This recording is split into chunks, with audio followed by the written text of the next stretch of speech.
हमें इस मुजस्सिमे को तोड़ना होगा।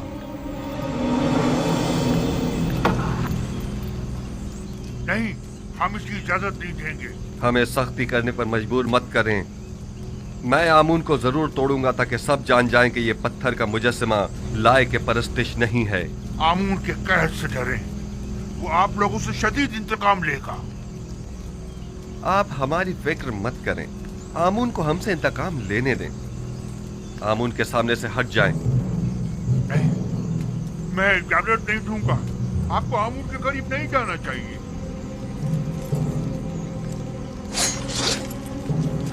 आपको आमून की तौहीद करने का कोई हक नहीं है।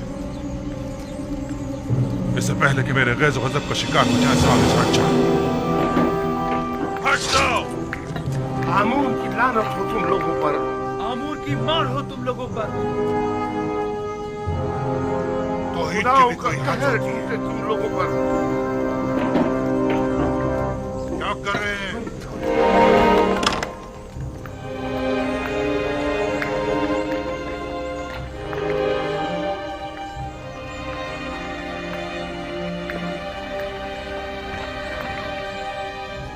आमून नहीं है।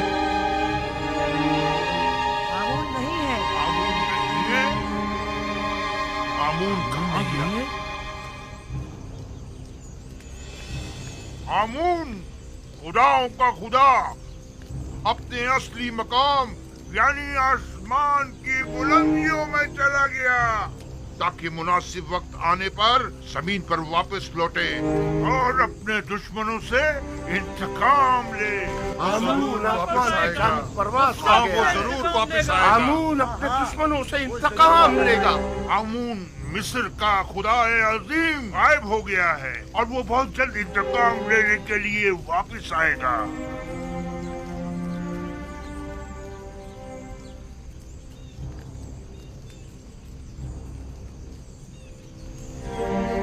मुझे यकीन है आमून जरूर वापस आएगा। और सबसे इंतकाम लेकर रहेगा।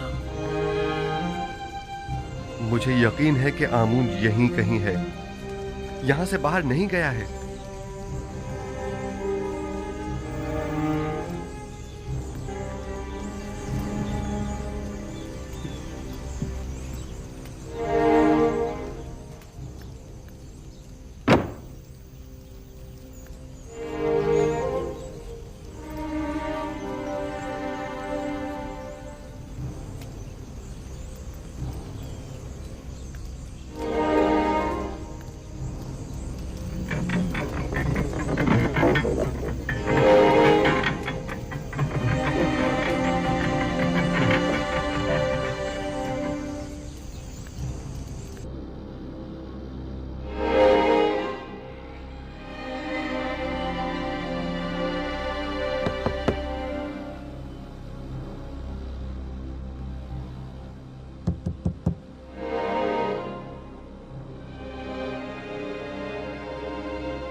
आमून ऊपर आसमानों में चला गया है या नीचे जमीन में?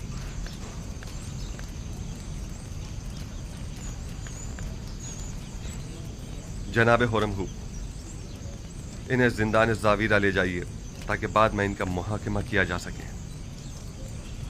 लानत हो तुम पर आमून, और लानत हो तुम पर आखमाहू, जिसने हजारों साल हमें फरेब दिया है। इस तरह कहने की तुम्हारी जुर्रत कैसे हो रही है? तुम्हें आमून की तौहीद करने का कोई हक नहीं।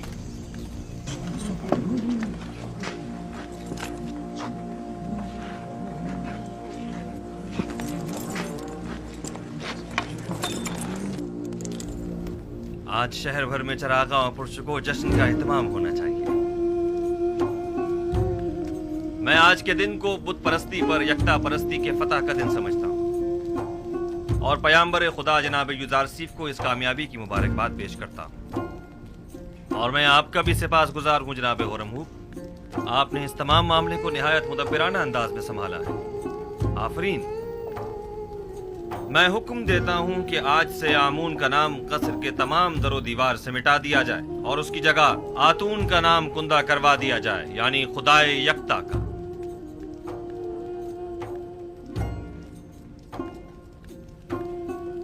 और हुक्म देता हूं कि आखमहू और उनके शरीके जुर्म साथियों को तादम मर्ग कैद में रखा जाए। हम अगर कुछ तो खून के हक में होते तो आज उनकी जिंदगी का आखिरी दिन होता, लेकिन हम उनकी जाँ बख्शी करते हैं।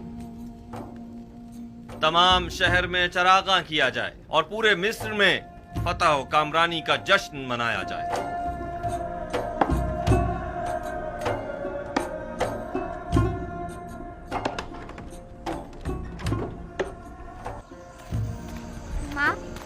माँ, मुझे बहुत भूख लगी है, कुछ खाने को दे दो।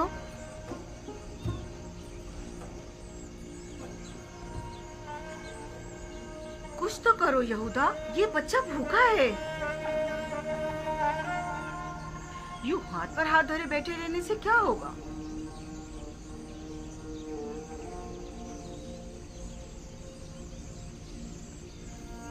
गुरूब होने तक बर्दाश्त करो। तहत है, रोजाना दिन में सिर्फ एक मर्तबा ही खाना खाया जा सकता है। बच्चे तो ये बातें नहीं समझते ना, वो बहुत भूखा है। तो इसे समझाने की कोशिश करो ना, चारा भी तो नहीं है।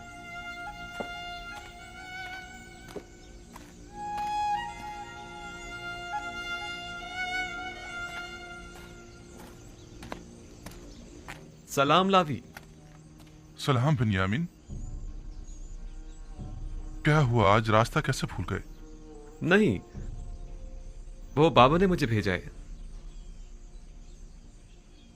जाओ बेटा, जाओ जाकर खेलो। मजाक मत करो भाई, बाबा को हमसे क्या मतलब? पता नहीं, बस इन्होंने फरमाया कि अपने भाइयों को यहाँ बुलाओ। खुद उन्होंने कहा कि अपने भाइयों को बुला कर लाओ। कहा तो यही है। बाबा ने तो बरसों से कोई कलाम नहीं किया, अब अचानक ऐसा क्या हो गया? क्या तुम कसम खा सकते हो कि खुद बाबा ने हमें बुलवाया है? कसम की क्या बात है? आखिर आप लोगों को यकीन क्यों नहीं आ रहा? बाबा मुंतजिर हैं, दूसरे भाइयों को भी बता दें। कहा या मुइन, अपने चचाओं को बुला कर लाओ, जल्दी करो।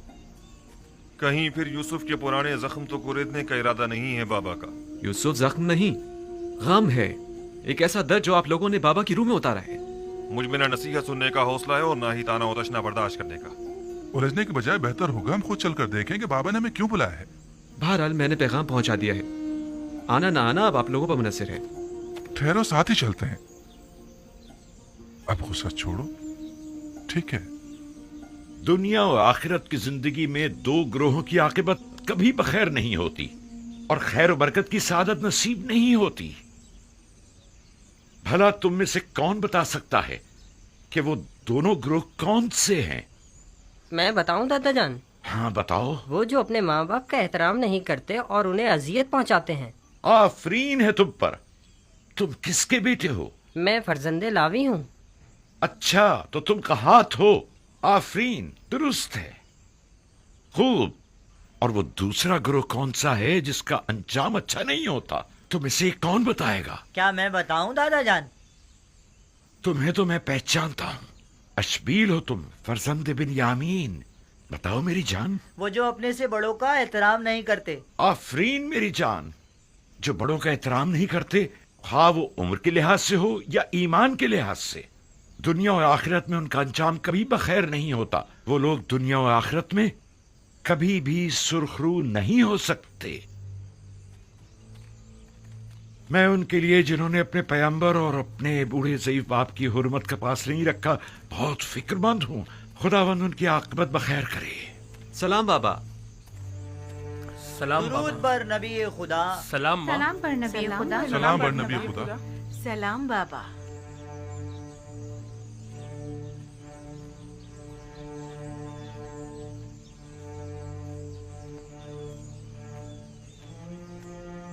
आप सब पर भी खुदा का दुरूद हो।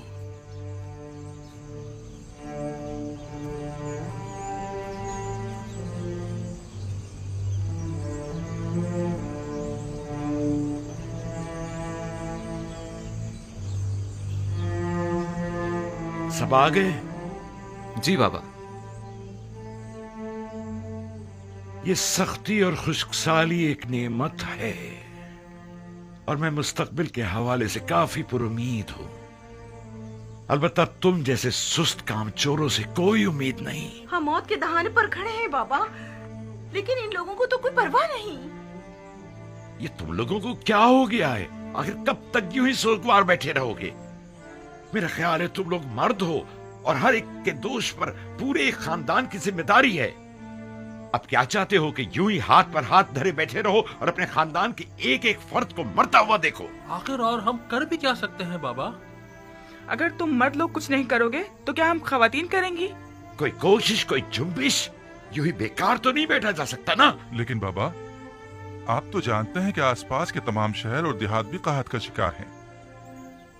ऐसे में बताएं अब हम क्या कर सकते हैं? मैंने उस ताजिर मलिखा और चंद दूसरे लोगों से सुना है कि मिस्र के हालात काफी बेहतर हैं। अजीज मिस्र ने काफी मिकदार में गंदुम जखीरा की हुई है। तुम लोगों के पास जितने भी दिरहम और दीनार हो सब जमा करो और मिस्र के लिए रवाना हो जाओ। शायद इसी तरह अपने बीवी बच्चों के लिए कुछ कर सको। यहां बैठकर सिर्फ परेशान होने से कहत की मुश्किल तो हल होने से रही।